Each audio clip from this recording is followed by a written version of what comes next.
Hello and welcome. Thank you for buying a one-way ticket into the Wheelhaus tonight. I'm Michael Morano. And I'm Bound Drake Deese. So let's not waste any time here as we have a surprise here in the college football Surprise world. me, Mike. LSU versus Alabama, and it was a good one, Bo. Why don't we get into it? Let's get right into it here.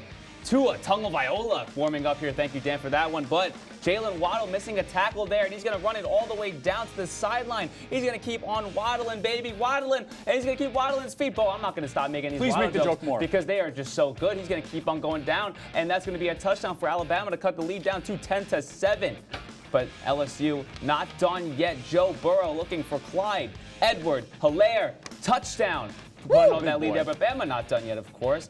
Tua Tagovailoa going down now to find Najee Harris for the touchdown. That's not going to last thing here. We hear about Harris. LSU looking to make a goal line stance, but Najee Harris busting through there to keep that lead up there by Alabama, trying to fight back as much as they can. But Clyde Edward-Hilaire had other plans there, seeing nothing but the touchdown. Open. LSU, Alabama fans stunned, but Alabama not done yet, trying to find something here. Finding Jerry Jeudy for the touchdown. Was that a catch, Mike? That was a catch, Bo. In my terms, it was at least. LSU looking making for a last-minute dagger. Edward Hilaire going in there, and he's going to keep on going for the touchdown. And LSU with the dagger, and that's going to be the win, the clincher. LSU beats Alabama for the first time since 2011 to keep this undefeated streak going along. Sorry, Tua. I guess you'll find yourself on the Bengals. Actually, no, Joe Burrow as well, as he's going to make himself a candidate for the Bengals. But moving on now. The senior quarterback out of LSU had an amazing performance against Alabama on Saturday, has the highest completion percentage of all time in college football history with 79.5%. Behind Burrow is quarterback Jalen Hurts, Tua Tagovailoa, and Justin Fields.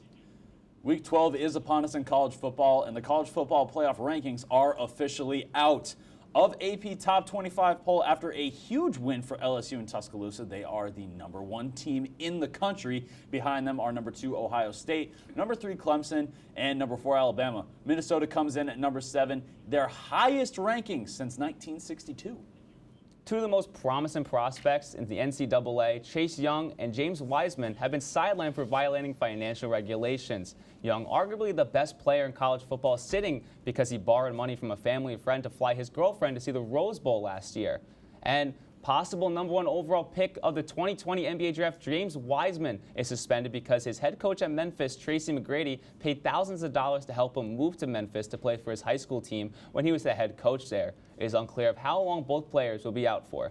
Speaking of college football, Mike, why don't we go ahead back to it? #17 Minnesota versus #4 Penn State. Getting things going. Tanner Morgan finds Rashad Bateman, misses that tackle, and goes all the way down. Minnesota's going to go up in the first period, 7-0. He looks ready. Sean Clifford is ready. Passes it off to Journey Brown. Going to find those midfield holes and take it all the way down. Penn State wasn't going to stay down long. They were going to make it 7-7 there.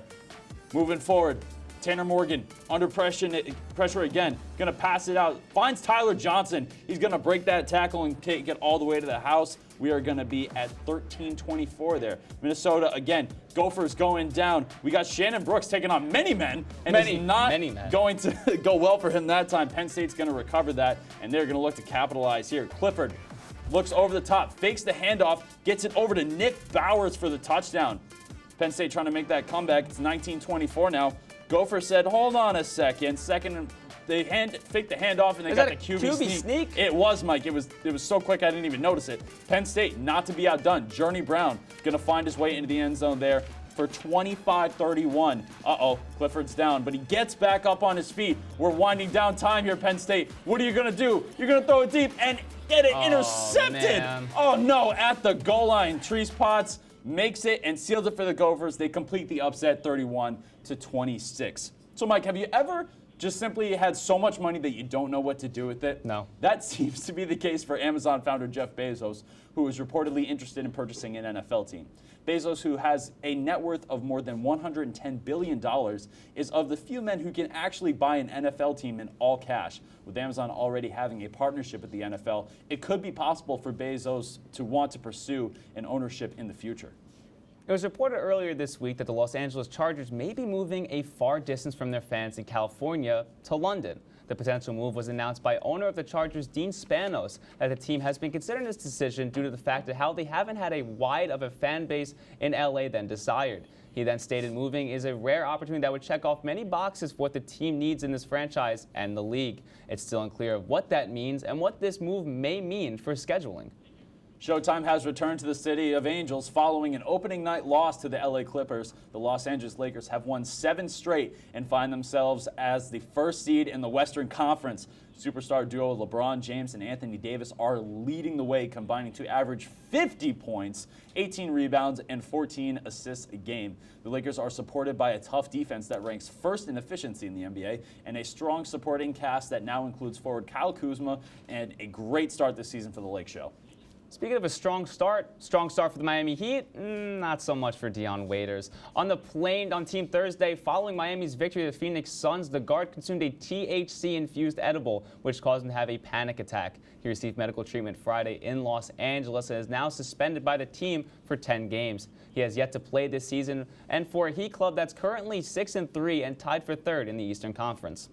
Taking a look at the injury situation in the NBA, as the Boston Celtics forward Gordon Hayward fractured his hand on Saturday. Hayward, who broke his leg back in 2017, had finally gotten back to playing like his old self as he put up 39 points just 2 games prior to Saturday.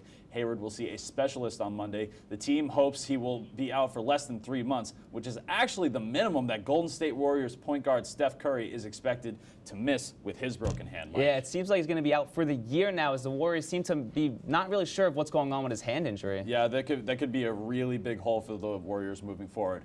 We're going to take a quick break, but when we come back, we have more AB drama because why not? And Cam Newton's future in Carolina is in question. Don't go anywhere. You're in the Wheelhouse.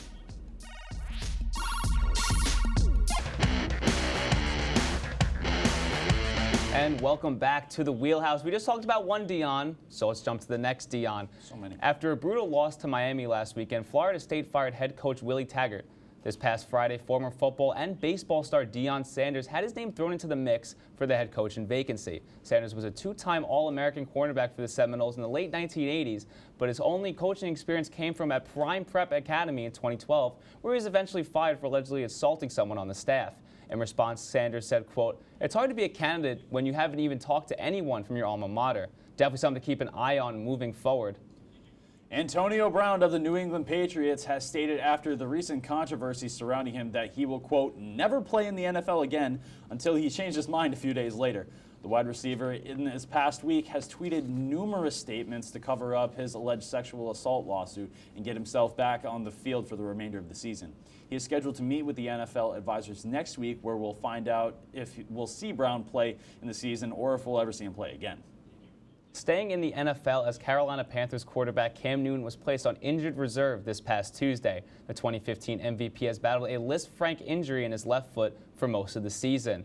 Cam Newton has not seen the field since week 2 against the Buccaneers and had lost his last 8 starts dating back to last season. With backup Kyle Allen thriving in his new role as the team starter, many speculate that we've seen Cam Newton in his last snap in a Panthers uniform. But now we're going to move over now to some highlights.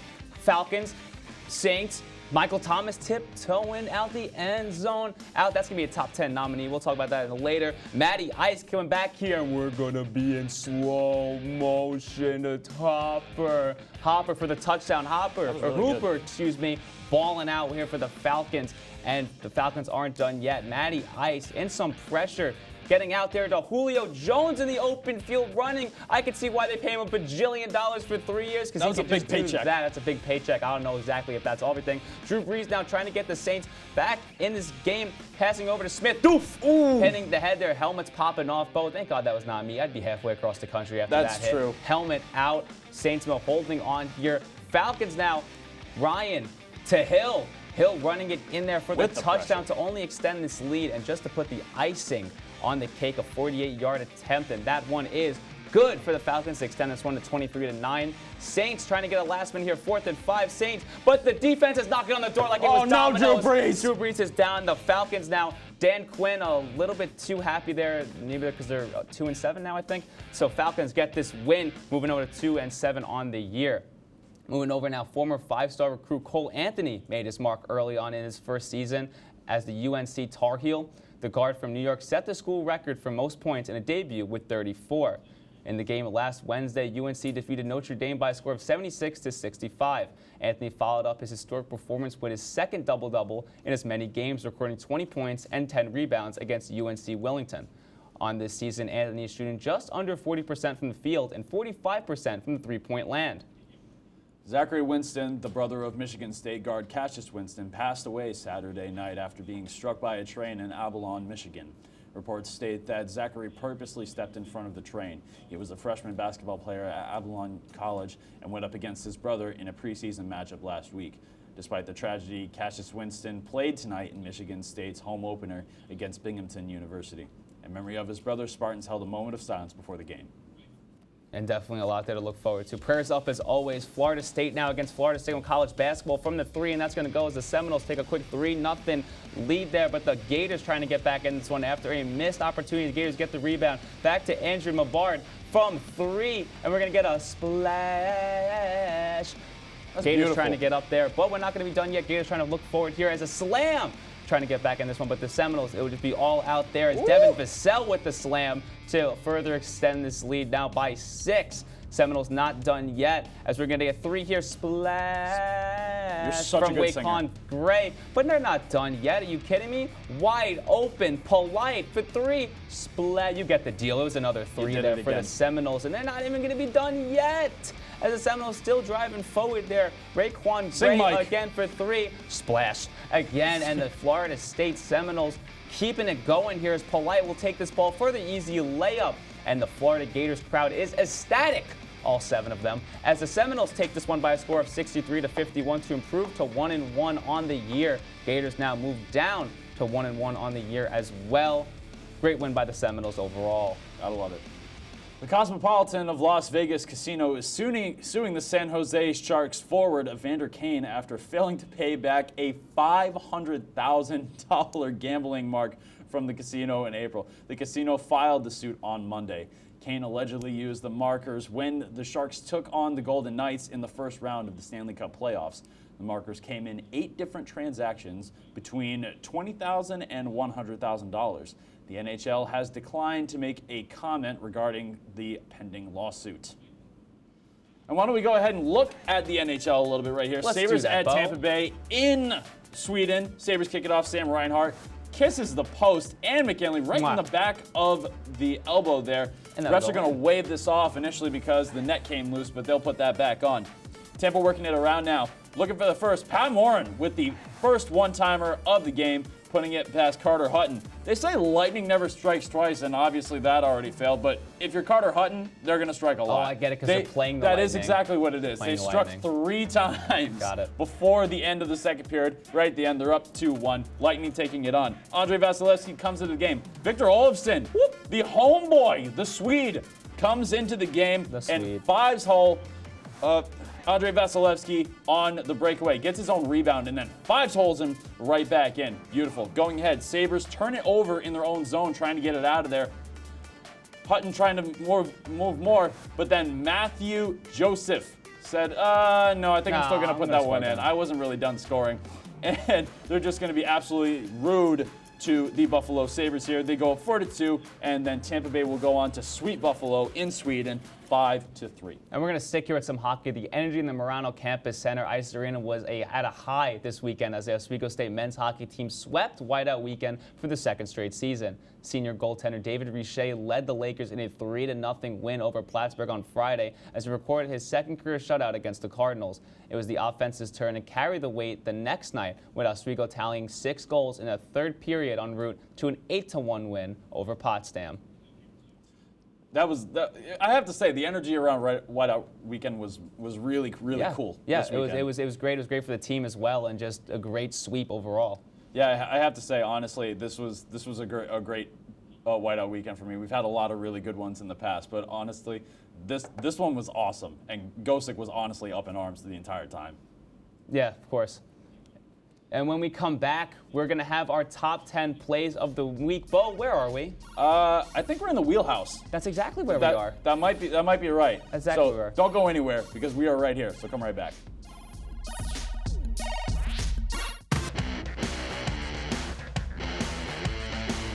Welcome back to the Wheelhouse. Yes. Mike and I are very excited because what's happening right now, Mike? It's my favorite part of the day.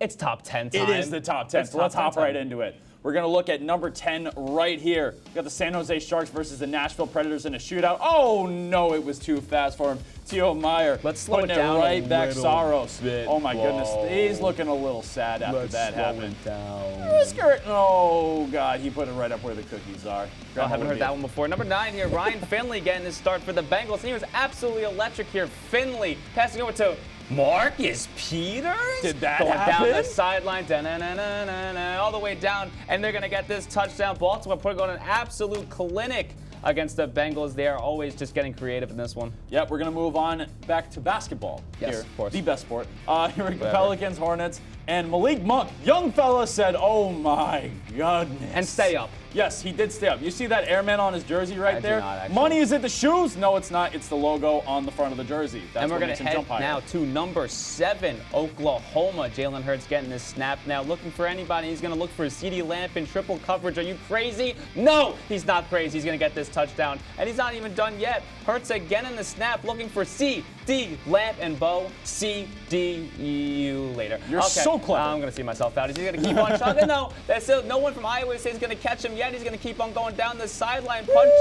punching his ticket for 6.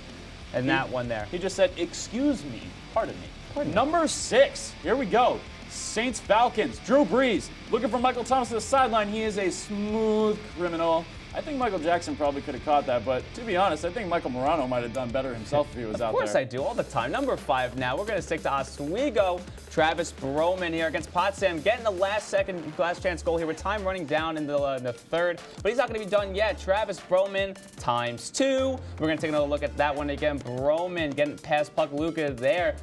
Oswego wins this one by a score of 8-1.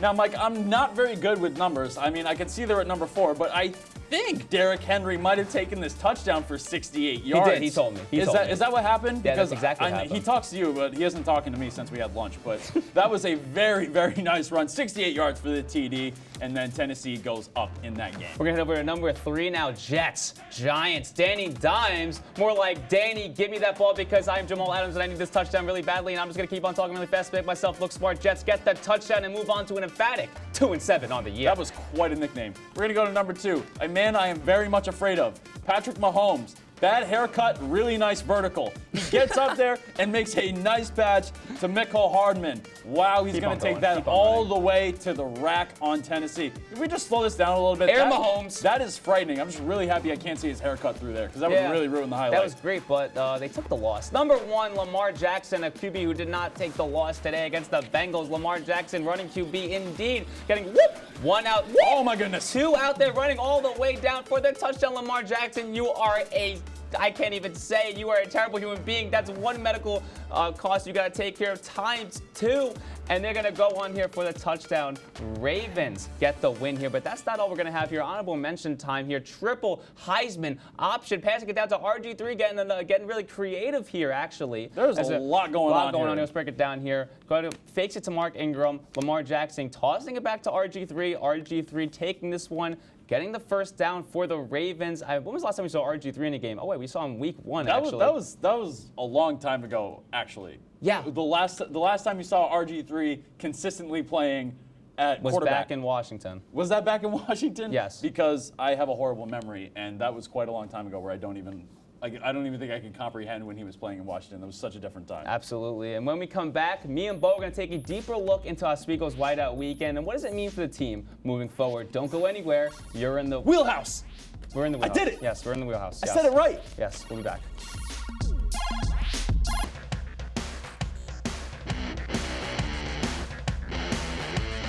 Welcome back to Wheelhouse. Halloween finally over, which began the most wonderful time of the year here on campus. Very early time. Very early. This past weekend was whiteout weekend here on campus, and boy was it a good one for the Oswego State men's hockey team, with a weekend sweep over the Plattsburgh Cardinals and the Potsdam Bears for the 2nd straight year in a row. On Friday, the Lakers beat the Cardinals by a score of 3-0. Oswego won this game last year on a shutout by starting goaltender David Richer as well. This is a new trend for the Lakers. Before last year, they had lost the previous 6 whiteout games. Tough times could be ahead for the Lakers as Riche did not dress for Saturday night's game against the Potsdam Bears. With only one more home game left in the semester this Friday against Brockport, the home ice advantage is about to vanish.